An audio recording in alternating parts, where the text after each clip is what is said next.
polls on the 11th with signs and things? Being at the polls on the 11th with signs would certainly be good. Yes. So they could also coordinate with Paul and John. So September 11th is the primary day, and so a good showing at the primary election would be desirable. Just one comment, one thing I wanted to share with you. For Moultonborough residents, there is a Moultonborough Village Charrette, Friday and Saturday, July 20th and 21st, which is going to be, the purpose of which really is to discuss the future of Moultonborough Village and how it should be developed to appeal to people.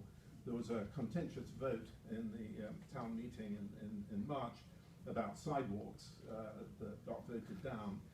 So we're still working towards trying to identify a feeling of village in Moultonborough. And you need to get parties and parades.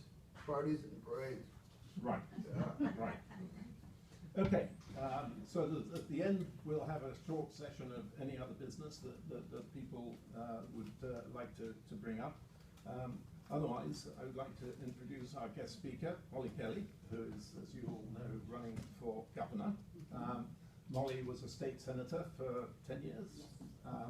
During that time, her key issue, perhaps, or signature issue was how to attract high-tech firms, how to develop the high-tech economy. Forgive me if I misquote you, or mischaracterize you, but essentially how to bring high-tech to New Hampshire and how to make New Hampshire a welcoming place for industries for the 21st century. She served as chair of the Governor's Advanced Manufacturing Education Advisory Council. She worked her way through Keene State College, waiting tables and delivering newspapers, and then through Franklin Pierce Law Center, so she is a lawyer by training. On graduating, she worked as a financial advisor, helping families create budgets and survive financially. I will let her tell you what her plans are for what she will do when she's governor. Thank you, Molly. Thank you. Thank you. And those of you who are running for state representative, go get them. It's important. There's a lot of people, I think, who are really energized so much by what's going on politically. So the more we all get involved, the better, and which really leads into a little bit. I'm going to talk to you a little bit about why I'm running. I'm going to introduce myself so you know a little bit more about me and talk about some of the issues that I think are important, but hopefully have time to hear from you as well. Not just asking questions, but I'd love to hear from people about what's important to you as well and what we need to do for New Hampshire. So like so many of you after the election in 2016, I was devastated. I woke up the next morning in disbelief, and I continue to wake up every day in disbelief.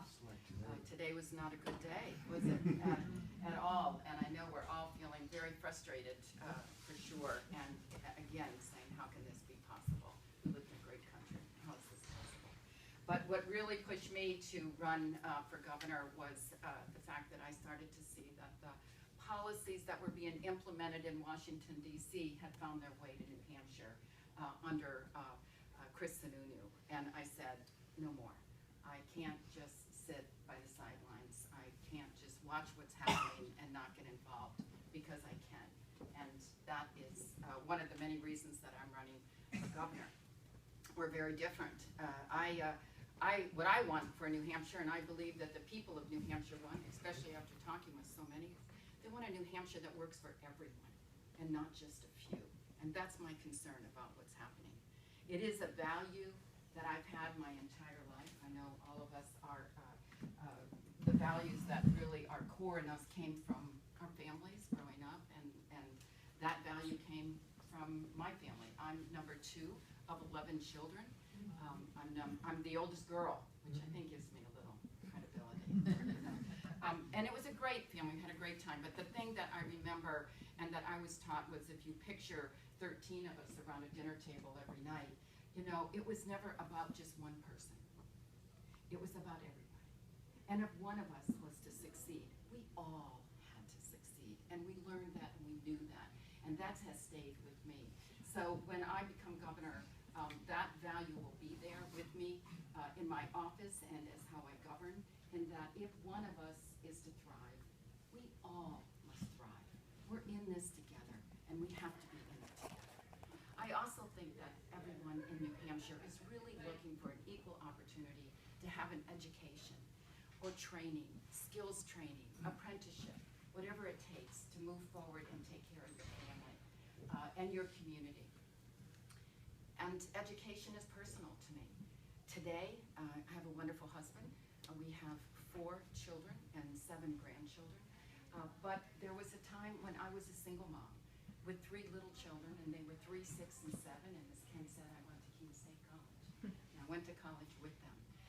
And I really believed that an education would make a difference in my life, that it would provide me the tools that I needed to be able to take care of my family and to move forward. So as Ken said, I was willing to do anything to put food on the table and to pay bills. So I managed the apartments at Keene State College that I lived in with my children. I cleaned those laundry rooms. I waitressed at Papagino's 1 night a week. And we did have a rural paper route Saturday mornings in Peterborough, because I knew that that's what it would take. And I was willing to work hard. We're all willing to work hard if we see where we can go, if there's hope and we can get there. And that's what education meant to me. I did go on. I worked my way through law school at Franklin Pierce Law Center. And at the time, there were programs for parents, single parents like myself, that don't exist anymore. And I want to make sure that everybody has those opportunities to meet the things that they want to do, to be who they are, and to excel in this state, because that's the only way we will all win. If one of us thrives, we all thrive together. And that's why I was appalled and continue to be appalled by Chris Sununu's support of the school voucher program, which I'm sure you are all aware of. And thank you, so many of you, for working so hard to stop that in the House and the Senate. The problem, however, is that Chris Sununu says if re-elected, it will be his signature piece of legislation. And we know that he stands with Betsy DeVos on a national level that feels the same way, because she's been here with him, standing side by side and putting forth the same policy nationally and providing support for Chris Sununu to do what he wants to do. We know what that voucher program does. We know that it gives money to private schools and it gives money to religious schools, and guess what happens? It weakens public education and it would raise your property taxes. I want to strengthen public education. That's what's important to me. I truly believe that the core of democracy is public education. And if we erode public education, we will erode democracy. And that is wrong, and it is wrong for New Hampshire. And I would veto that bill before it ever got to my desk. Chris Sununu has also provided $100 million in tax breaks to 3% of the wealthiest corporations in our state. And where does that money go? Somewhere else, not here. What I would do is repeal those tax breaks and invest in public education, in job training, and affordable college, because that's the direction that we need to go in New Hampshire.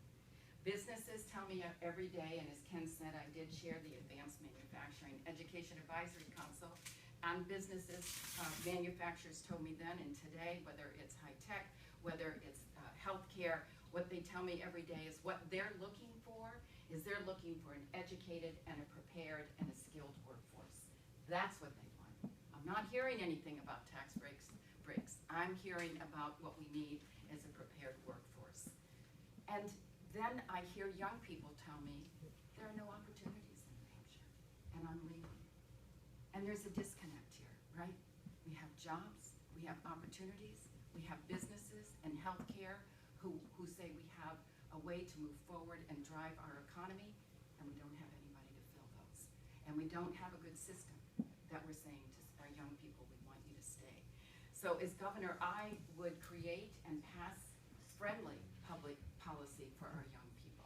Things like making sure that college is affordable, and we can do that. We can freeze tuition. We can make sure that our trustees on the university system understand what's important, and that's cost, and that's affordability. We can implement programs, repayment college debt programs, where students can work and repay their education debt, whether it's public service or industry, because people want to work together today, and that's a great opportunity. I also hear students, or young people, not just students, but young people tell me how important things like broadband, and I'm sure it's important to you too, but it's really important to them. That's more public policy that's friendly for them to stay here. And how about paid Family Medical Leave Act? Are you all aware of that? Was a bill that Chris Sununu had said he promised to get through. He didn't. He didn't do anything about it, and when it came, and we're hearing that more often, right? Promises that don't come true, and it didn't pass. And it's basically, bottom line, it's a piece of legislation that says to workers, you can set up your own kind of insurance in an industry so that you can put money aside so that if you need to leave or take time because a loved one needs you, that you can do that. So it's like your own insurance, but it didn't pass. Didn't pass. I mean, think about that. Not being with the people you love the most when they need you the most. There's something wrong with that. When we talk about what's happening nationally, let's talk about what's happening statewide. Who are we? Who are we if we can't do those kinds of things and pass those kinds of bills? Younger people coming to New Hampshire, they get it. They're not willing to work for industries who aren't opening the doors to flexibility, paid family leave, because they understand that if they're invested in a company, they want that company to be as invested in them so that they can raise their families the way they want. That paid Family Medical Leave Act came home to me about 6 weeks ago. I was at an event and speaking in a campaign, and my husband was with me, and he said, "We have to go." I was like, why are you rushing me out? He said, "It's one of the children." And none of us ever want that to be. My children are grown. And and my daughter had gone in for a very small procedure, and everything went wrong. And she was in serious critical condition. We got on a plane like any parent would immediately and went out to see her, to be with her. And she's going to be fine. She's absolutely going to be okay. But we didn't know that. And when I got there and was with her in her home, when she came home, what I realized was so important about this piece of legislation and the world that we live in and the world that we want to live in was that her husband, how attentive and loving he was with her, and what a difference it made to her in healing, and to have her children around her at that time. That's what healed her. That's what's moved her forward. And all I could think about is, what if her husband had worked somewhere and had to think about, if I'm with my wife, I might be fired. If I'm with my wife, I might not be able to pay the mortgage or the rent or put food on the table. That is wrong. That's a value about who we are and want to be. So that's an important piece of legislation that I will make sure, I promise, to get through, and we'll need all the help of you who are running for state representative to get that right. That talks to us about our families and about our children, and that's what's important, especially to Democrats. We are a caring party, and don't forget it, and we can't stop working hard for that. So I want to put forward friendly public policy for our young people to keep them here. Now, our governor, on the other hand, Chris Sununu, what did he do? He voted for 2 voter suppression bills, saying to our young people who are college students, you know what, really don't care what you have to say. I really don't care if you have something to say. I'm going to silence you. Those are unacceptable vetoes and unacceptable passes, and he actually signed those into law. I'm sorry. I would veto those. Think about this. Think about it and what we're doing. I don't know about all of you, but I have spent a large part of my adult life breaking down barriers so that people can vote. That's what I feel like I have done. And instead, here we are putting barriers up. Quick story, I went into a cafe a few weeks ago on my way to somewhere, and there was a young man behind the counter, and he said, "Oh, you're Molly Kelly, you're running for governor." And I said, "Yes." And he said, "Oh, what are some important issues that we could talk about?" And I thought, well, I'm going to talk about this one because he's young, looked like a college student, and I'd like to hear what he has to say. And so I brought it up, and you know what he said to me? He said, you know what, I'm kind of thinking that maybe the only people who should vote are people who pay property taxes. So think about that. Think about what's happening nationally and what's made its way to New Hampshire. Think about that. That's unacceptable, that young people are hearing things and thinking that maybe it's okay to decide who should vote because maybe they're paying property taxes. We just had a governor who signed the bill in that said you can't vote if you're in college unless you own a car and get it registered. That's wrong. We've had poll taxes before. Shouldn't cost money. Shouldn't cost money for you to be able to vote. So those are things I think are totally different and we can't let happen. I'll just say one other issue that is happening, which you're probably familiar with, is the two bills that Chris Sununu vetoed recently on renewable energy. The one was the group net metering bill and the other is the biomass bill up north. Both of these, now, businesses have to close, workers don't have jobs, and we aren't moving forward with renewable energy for clean air and clean water. It's wrong. It's wrong for New Hampshire. When I was in the Senate, I introduced the first group net metering bill and got it passed in a bipartisan way so that really it propelled solar energy and hydro energy in our state. And this bill that he vetoed was just to expand that from 1 megawatt to 5. There are towns like the city of Nashua who own a hydro plant and it only produced 3 megawatts, so they were really dependent on this bill to go further to 5 so that it would actually provide the energy for the town buildings and the school. And now they can't do that. If they could do that, your property taxes would go down. They would go down if you did that in your town, in your community. So that bill just, it's so unconscionable to me. And then the biomass up north where people need those jobs, and you know that. And to veto that, people are losing jobs. It's not good for the economy either on that. So a week later, after those bills were vetoed, the governor, or I saw that, Eversource raised their rates 20%. 20%. And I also found out that Chris Sununu had received contributions from Eversource in the amount of over $50,000. So I want to be a governor that cares about the people, about families, and about our children, and moving the economy forward, and not special interests. I am the only candidate running for governor who has not accepted $1 in corporate funding, nor will I at all. That's how important campaign finance is to me. So there's so many issues, we'll talk about more. I just want to kind of end with saying that I am proud of my record in the state Senate, and I stand on that record. I have always supported public education. Ken, that really truly is my signature piece of legislation, is public education, and I've always been there for public education. I have championed women's rights, women's reproductive rights, and I will stand with Planned Parenthood every single day, and it is becoming more important every day.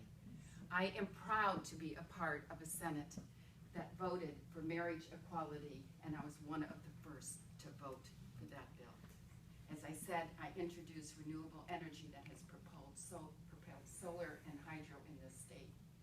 And I stood up for common sense gun safety when no one was talking about it. And I will be with the working families every single day as governor. Being progressive and being bold is not new to me. I have been doing this my entire life. And I will stand with all of you as governor on these issues and other issues so that we can make sure that everyone has an opportunity to succeed here in New Hampshire and not just a few. Need your help. Need your vote. Thank you so much.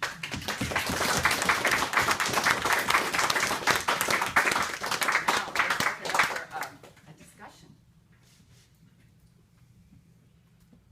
10 o'clock tonight on PBS is a very important program on the death penalty, which did not, well, the governor vetoed that, which finally got to a governor's desk. And hopefully that veto can be overridden if one or two more people vote to override it next month. So I hope people will watch that tonight. And do you have any thoughts about The that? bill was the repeal of the death penalty, and I voted for the repeal of the death penalty 5 times in the state senate. So I'm very clear where I stand on that, and it's very important that it is repealed. Thank you. Yes? Now, one issue I think, particularly up here in Carroll County, 70% of the jobs are either in tourism or retail, which are fairly low-wage jobs. And particularly with the minimum wage, the average apartment in Carroll County is like $1,100 for a 2-bedroom apartment, which means if that's affordable, you need a family income of $48,000, and the median income is $53,000. So I think affordable housing is a critical issue, and to bring in workers, you need some place for them to live. That's right. It's all connected, right? It is all connected. A couple things I support raising. Well, first of all, I support a New Hampshire minimum wage. Today, we just have a federal minimum wage. We default to that, and in the Senate, I voted repeatedly to change that. So I would put legislation forward and work to get that passed so that we would have a minimum wage in the state of New Hampshire of $15 over a 5-year period. Affordable housing is a huge issue, and we do have to work on that. Where my hope is, and how I think we can work together to address that, goes back to my time when I spent on the manufacturing and education, because we had CEOs from manufacturing at the same table as educators. So it's a model of people coming out of separate silos and working together. Putting that together, working with realtors, businesses, families together to figure out how we solve that problem. But one of the things I think is really important is that I have not seen until, I started to see it, but really now, truly right now, businesses are begging. And they're not just waiting. They can't be successful without workers. And workers can't live in areas if they can't afford housing. So I think there are great partnerships going on that we have never been able to do before. It's almost like a timing of opportunity for this to work. In the past, I can remember, educators going to businesses or other areas in the communities, going to businesses and saying, gee, can you help us? It's not that way anymore. It's just the opposite. So I think we have to seize that moment and work together to do that. I also feel, and I represented a district on the southwest corner that, in fact, I was talking to somebody today, and they were just saying that, so much of the big industry goes to the big cities. So much of the money for like affordable housing goes to the big cities in New Hampshire. We have to be able to take some of the same agencies that we already have, like CDFA, different things to say, we need that money in our rural communities as well. And it's not always big that's better, but funding all of the towns so that we can do that. And you're absolutely right. I spoke with students at Keene State College, about 300 of them, and asked them about would they stay in New Hampshire, and affordable housing was the biggest issue. I said, do you have any solutions? Because that's the only way we'll fix this, right? If we ask each other and work together. And one of the students said, if businesses provided some affordable housing that we could live in to pay back our student loans and get our feet wet into our careers and our jobs, we would stay. And that's what I'm talking about, the opportunities to go to those businesses as well and say, it doesn't have to be a huge company, but smaller ones too, because they want an educated, prepared workforce, and we hear it every day. So it's partnerships and it's collaborations. It's what I have done when I was in the Senate. So I really believe that's the way to solve, especially the affordable housing problem. But thank you for asking that. And encourage young people to stay in families, because it's a great place to live. So, a lot of the things that good Democrats want to do are more programs and reaching down, helping disenfranchised groups and so forth. All of this costs money. And as you know, our state, we're pretty much funded using property taxes. So could you talk a little bit how you feel about taxation, new taxes, how you might respond to questions about And that's, you're asking a lot of things Yeah, here, so yeah. I don't wanna go on and on, so just stop me Yeah. if I'm going too far.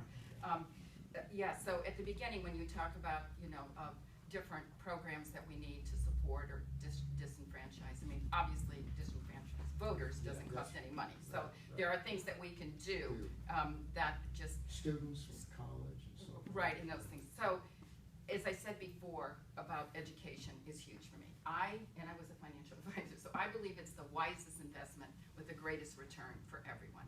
So we have to make a commitment and a priority to say we're investing in education, because everything comes back to that. Nobody that I know really wants to be taken care of. Do they? No. They want to take care of themselves, and they want to take care of their families. That's what they want. And that's what education, job training, and skill training does. So remember we talked about that $100 million that is going out all the time? Repeal that. Invest that. You know where that goes? That goes to education, college, affordable, skills training, and then what happens? Businesses get what they want, right? They get what they want. They get what they want. What happens to them? There's a profit. Where happens to that profit? It's taxed. And it goes back into the general fund. And that's how we recycle this. And that's how we build our economy. I hear all the time from people that the economy is working for a few, but not all. So we invest in all, then we all reap the benefit. I also hear people saying, we don't want just an economy, as you said earlier, we don't want just a job, we want a good job. And we want an economy that's innovative, and that's creative, and sustainable. Renewable energy is about jobs. It's about the future, and it's about jobs. It's not just the future, it's today as well. So we invest in people, we invest in in small businesses, and in education and training, and it recycles and comes back. And I believe that's how it will work. And then the more profitable we all are in this state, more revenue, then I think we can help to take care of some of those things that happened during the recession to towns and cities, where money was held back and not given, and it has had an effect on all the towns and the cities, for sure. So we have to decide what's important and what we invest in. So I hope that answers that. Yeah, that's a good start. But that's a good start. So what was the last one? Well, I thought you might talk a little bit about possible income tax Okay. and, what your position is Sure. on that, and perhaps, I mean, I'm not sure that an income tax legislation is particularly viable at this time, but I just want to know what you're thinking. Sure. I have been very clear from the first day of my campaign that I do not support a sales and an income tax. I've been very clear. There is no one running in this campaign, and as far as I know, there's only three. It's the governor and my opponent, who have said anything different. So everyone is saying no sales, no income tax. So we have to move beyond that for now. And I think my plan is much more realistic and viable and making a difference today and moving the state forward. I do.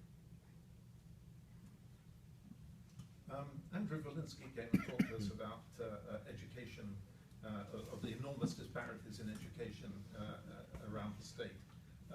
How do you, given that public education is largely based on, funding is largely based on local property taxes, how do you plan to try to level the playing field? Well, I will just tell you that when I was in the Senate, I was one of the senators that worked on the, what we call the adequacy formula. And we called it the adequacy formula because the courts called it that. I think about quality education, not adequate education. But that was the term the courts used, and so we had to do that. So I did help write the adequacy formula, and we did get that passed. And in that formula was, what do you call, I can't think of the word for it, but you had how much is per student, and then there were other pieces in that legislation that said, for like fiscal capacity, that was actually helping, because it was the only way I would support it, to equalize the cities and towns and not have property poor, property rich, having to pay more or less. And it was a good formula, and it worked, and the courts even okayed that. It's not enough, obviously, there's never enough money for education, it's not enough, but it equalized what you're talking about, Ken. And then what happened is over time, towns felt like they were winners or losers in that, and were getting more money or less money, even though it equalized, because some lost what they had before, and it became watered down, and watered down, and watered down, and we are back to where we started. So I, as governor, would make sure, and I am committed, because I think you hear that, on education and public education, that all of our communities will be equalized on making sure that we're not property poor and property rich. So we have so much money, we grow that revenue because we built a educated and a trained workforce. We give businesses what they need, and more money comes into the general fund, and education is my priority. Because I believe that if we invest in education, a lot of our other problems will go away.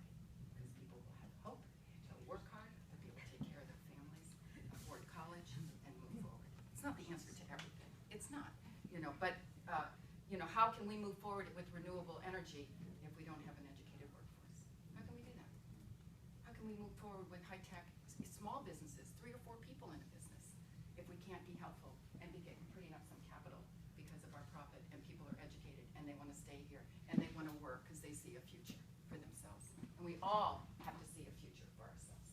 It's just not a good thing when we don't see that. And that's what I experienced when I was young, and it made a difference to me with a small family. As I said, I was willing to work hard, and I think everybody is if we can get somewhere. Does that answer your question? Up to a point. I mean, you're basically suggesting going back to something resembling the adequacy formula, which basically means apportioning the tax. I mean, there's this 100 million of tax breaks, which is not going to cover all the things that you're talking about, and you can't do everything that you're going to suggest with the 100 million. So there's going to have to be some, to equalize public education spending, you're going to have some sort of sharing of revenues across towns, correct? Yeah, I'm not opposed to that. I know a lot of people are. I'm not. If one of us is to thrive, we all must thrive. So I feel like if we're either in this together or we're not. And I believe that just because there's another town, why would we not care? I live in a community, but when I go to another community in the state and I see a child who's hungry and going to school, I can't live with that. It doesn't matter that it's in my district or it's my child. So I'm just saying I'm okay with that. And in fact, I will just add to that, and I've said this on the radio a million times. Somebody said, what is the first thing you're going to do when you're governor? And I said, I am going to make sure that every child sitting in class is not hungry. Because we can spend all that money on education, but if a child is hungry, they're not going to learn. And we have 44% of the children in New Hampshire are food insecure, which means 44% of children are not secure about where their next meal is coming from. But if their parents were making a better living because they were educated and they had skills, those children would not be hungry either. So yes, we can make sure children are hungry. We can make sure the adequacy at the very beginning, we use our $100 million. We've got to start somewhere, but we are going to build because people then will be empowered to move forward in their lives. That's what I think. I think that's who we are. I think that's how it works. And government plays that role of supporting and providing those tools. But then people can figure it out, right? You can figure it out. Been figuring out your life. But sometimes you need that bump at the beginning to help. Not everybody's college is paid for by their parents. Not everybody at the community college is paid for by their parents or a trust fund. They're not. So we have to equalize those things. And then people make choices about their life. And I trust them. We have time for 1 or 2 more questions. Oh, okay. Sorry about that. Love to come back, too. Molly? Yes, we got 2. Oh, I'm going to go sorry. here and then No, let's yeah. go first. Yeah, how do you and Steve Marchant differ on your views about abortion? About abortion? Oh, my goodness. Okay, I will just tell you from the very beginning, there is no one, and I don't want to sound self-righteous here, but no one in this race who has spent their entire life and their career protecting a woman's right. No one. We are at a dangerous situation. We know that Donald Trump had said if he was elected, he would appoint a Supreme Court judge that would repeal Roe versus Wade. We have a nominee now that will do that. This is very dangerous. 3 principles. women must have safe legal abortions. Women have a right to privacy about their health care decisions, and government need not interfere, and to stay out of that. Those are three principles. That is really Roe versus Wade. If I was governor and that is repealed, and I am very frightened about that, and we all should be. It's very clear. I believe that I would codify Roe versus Wade in a law that says it shall be the law of New Hampshire that the state shall not restrict a woman's exercise of her right to privacy and making a decision to terminate a pregnancy. It's time to trust women. I trust women. I have trusted women all of my life. This isn't something that happened last week. This isn't something that occurred to me recently. It has been a lifetime, and I am committed. And the women of New Hampshire know that. I was in the Senate as well for 10 years. I cannot tell you what I was able to stop legislation that came across my desk, and to do that. So I hope I'm clear with you of where I was just wondering what the difference was. because You'll have to He ask. does talk about the difference, and I've read what you've had to say and him, and I don't really see it. You both. Well, a lifetime. Where was he when I was fighting for women's reproductive rights? Whether it was in my 30s, in my 40s, whatever. This is something has been a part of who I am forever. That's the biggest difference. It's not an idea. And I believe what I said about the principles and about the language on Roe versus Wade. And anything else is a distraction to that. Because that's the fundamental principle that is being, right now, critically, dangerously repealed. That's what we have to focus on, is that issue. That's a fundamental issue and something that I have worked on my entire life. I can't tell you how strong I feel and passionate about that. And so, you'll have to ask, I have to say, where was my opponent when we were out fighting for all of those issues all these years? I was there. What is your position on New Hampshire accepting refugees? That's an immigration question. Let's just start from the top on this one. Very emotional issue. What is going on in the southern border of Texas is unacceptable. It's inhumane. Taking children from parents is unacceptable. I cannot believe, as we started this conversation, that we have a president that supports that. And what's most important is to make sure that those children are back with their parents. So, I do not believe that it's New Hampshire's law enforcement job to do the federal immigration job, first of all. It's not New Hampshire's job. If I was governor, and we had those checkpoints on 93, I would stand up to Donald Trump and say, your deportation forces are not welcome here in New Hampshire. We are a welcoming state.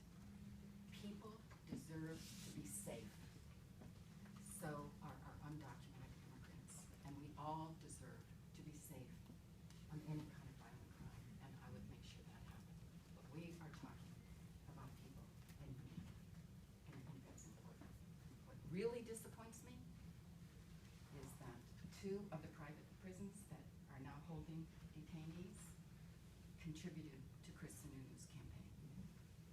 I wrote him a letter, challenged him on that issue, and asked him to send those contributions to nonprofit agencies who are working every day to bring those children back with their parents. And that's what needs to happen. Well, what about refugees? Oh, and refugees, well, yes, the same. They're seeking asylum, they're being detained in the same way. And I think they need to be able to, they have human rights, and we need to be able to protect those and go through a process. And I would support them, of course. I heard a story on the radio this morning. I mean, it's really sad. It's so sad. How many of us I mean, maybe you had relatives who came over as refugees seeking asylum. How many of you come from immigrant families? Is there anybody? Do you not believe that immigration and immigrants have enriched our lives in this state and have given to this state? And that's where we need to start. So that's where I'm at that issue. Sorry. Did I hear something? You gotta go.